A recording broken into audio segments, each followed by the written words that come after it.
APS is investigating whether a school nurse and a school therapist didn't do enough to protect a student from abuse. The Del Norte High School student told the nurse and the therapist that her boyfriend had beat her up. But the student claims for a while nobody reported it. Here's News 13's Amanda Goodman. Well, state law and APS policy require anyone who suspects abuse to immediately report it. The question is whether or not that policy was followed. The alleged victim is a Del Norte High School student. Investigators say she went to the school nurse on Monday to ask for Tylenol because her throat and arm were hurting. The girl told the nurse her boyfriend was responsible for the injuries. She says the nurse told her to, quote, get out of the situation, but didn't do anything else. That night, the girl went back to her boyfriend's house where she was living. She said he beat her up again, choking and punching her.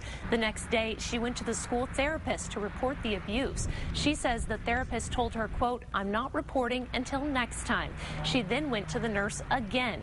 This time, the nurse called the school resource officer.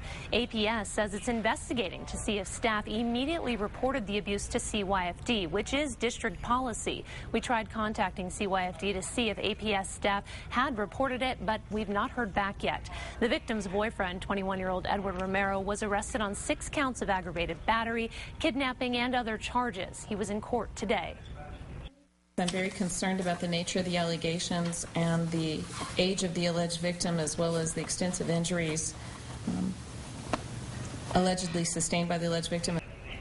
Romero is jailed on a $50,000 bond tonight. APS would not go into detail about the allegations, saying it's now a personnel matter. Back to you.